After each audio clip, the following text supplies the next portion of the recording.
Late Night Health continues. During the next hour, Liberty Forrest is coming back to us. She's got a coloring book for adults.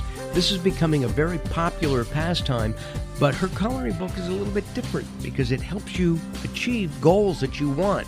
We'll be talking with Liberty Forrest in the next hour of Late Night Health.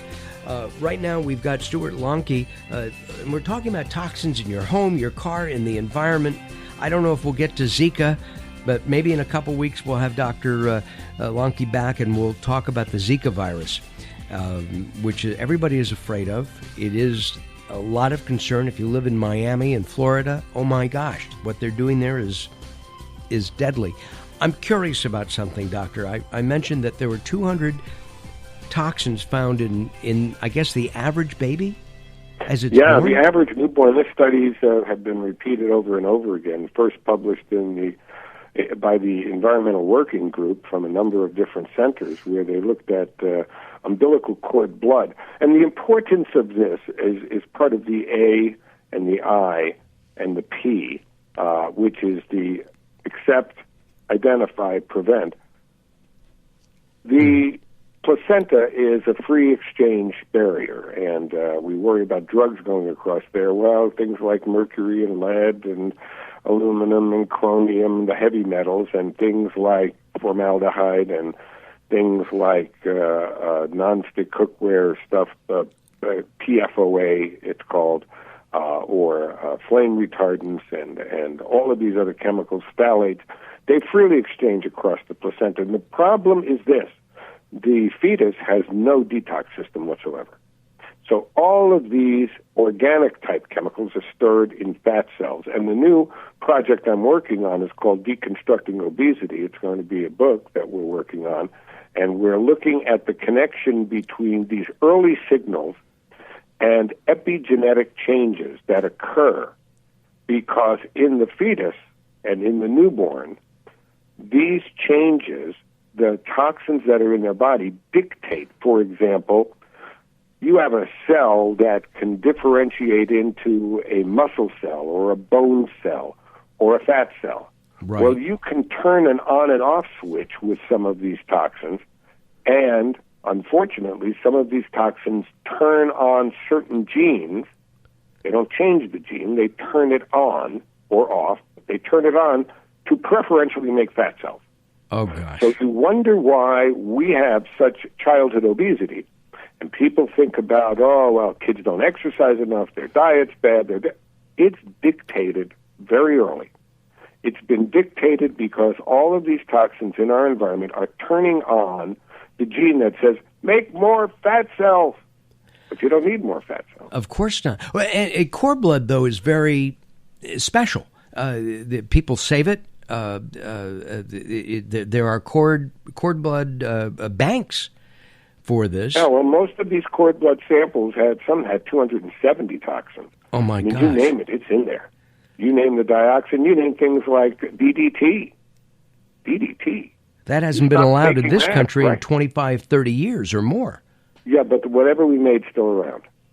It is what's called a persistent organic pollutant. The word persistent is very important.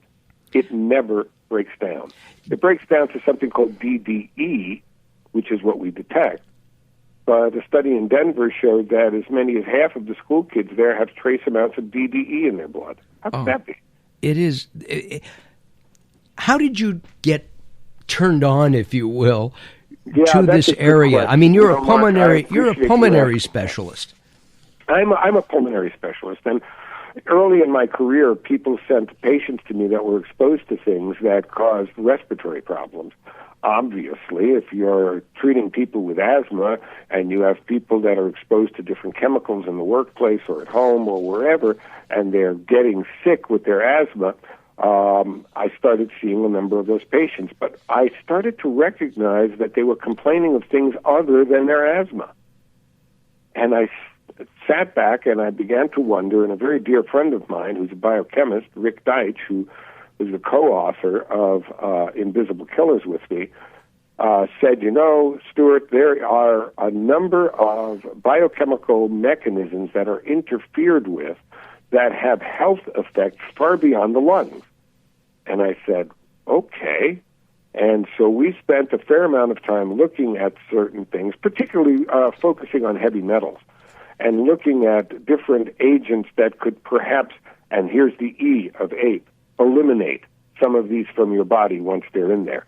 We were particularly interested in mercury and chromium and cadmium and lead, and we were looking at various different chelators, and we found that some zeolites, zeolites, particularly one called clinoptilolite, that's a long name. Yeah. But it actually binds preferentially those heavy metals that we want to get rid of. So they bind and the body can get rid of them?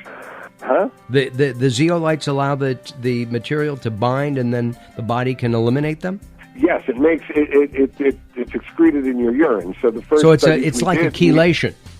It is a chelation, but it's you take it by mouth, and you get about 50 to 60% of the dose if it's micronized. Now, wow, we're out of time.